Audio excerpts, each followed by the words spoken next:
আসসালামু আলাইকুম বন্ধুরা, মোবাইল রিপেয়ারিং সফটওয়্যার অনলাইন কোর্সে আপনাদের সকলকে স্বাগতম। আজকের ভিডিওতে আমরা আপনাদেরকে দেখাবো যে কোনো ধরনের স্যামসাং ফোন যদি এফআরপি লক থাকে, সেই এফআরপি লক আপনি কিভাবে একটি ফ্রি সফটওয়্যার দিয়ে মাত্র 1 ক্লিকে লকটি খুলবেন সেটা আপনাদেরকে দেখাবো। তো এটি হচ্ছে একদমই লেটেস্ট 2022-এ এই মেথডটা বের হয়েছে, তাই অবশ্যই ভিডিওটা মনোযোগ সহকারে আপনাদেরকে দেখতে হবে। তো চলুন শুরু করা যাক। Welcome back. আমরা আমাদের কম্পিউটার স্ক্রিনে চলে আসছি। তো আমরা এখন সর্বপ্রথম আমাদের যেই সফটওয়্যারটা প্রয়োজন সেটা আমরা ডাউনলোড করার জন্য ব্রাউজারে গিয়ে লিখব samfw frp টুল। তো সার্চ করার পর আমরা যে কোনো একটি ওয়েবসাইট থেকে এই সফটওয়্যারটি ডাউনলোড করব।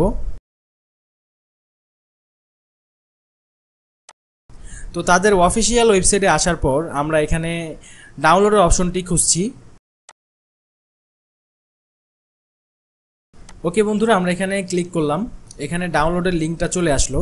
এখন আমরা এই সফটওয়্যারটি ডাউনলোড করব। নিমেষেই ডাউনলোড হয়ে যাওয়ার পর আমরা সফটওয়্যারটি ওপেন করব। আমরা ডেস্কটপে ড্র্যাগ করে নিলাম সফটওয়্যারটি।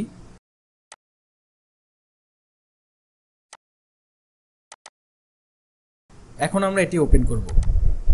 ওকে বন্ধুরা, সর্বপ্রথম আপনাকে যেটা করতে হবে, আপনার যেই ফোনটা আছে সেই ফোনটা আপনি নর্মাল ফোনটা চালু অবস্থায় আপনি ডাটা কেবলটা লাগাবেন। ডাটা কেবল লাগানোর পর আপনার করণীয় হচ্ছে এখান থেকে আপনি পোর্টে ক্লিক করে এখান থেকে স্যামসাং সিলেক্ট করে দিবেন। তো স্যামসাং সিলেক্ট করার পর এখানে রিমুভ এফআরপিতে ক্লিক করবেন।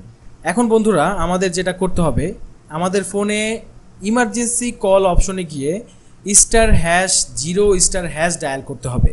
এটা ডায়াল করার পর আমরা এখানে ওকেতে প্রেস করব। তো আমাদের কাজটা সম্পূর্ণ ওকে হচ্ছে। তো বন্ধুরা লক্ষ্য করুন, এখানে আমাদের একটা মেসেজ আসবে।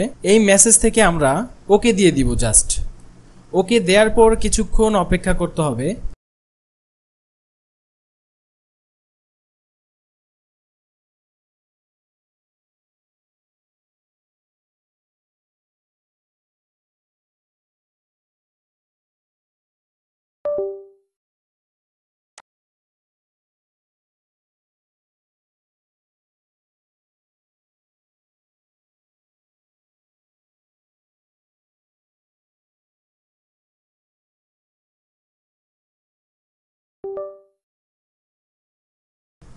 ওকে, আমাদের কাজ শেষ। এবার আমরা একটু ব্যাকে যাচ্ছি। তো নিমেষেই এভাবে আমরা যে কোনো ফোনের এফআরপি লক কিন্তু খুব সহজেই খুলতে পারবো। বন্ধুরা, আপনি যদি এই ধরনের আরও বিভিন্ন ধরনের সহজভাবে মোবাইল রিপেয়ারিংয়ের কাজগুলো শিখতে চান তাহলে আমাদেরকে ফলো করতে পারেন। ধন্যবাদ।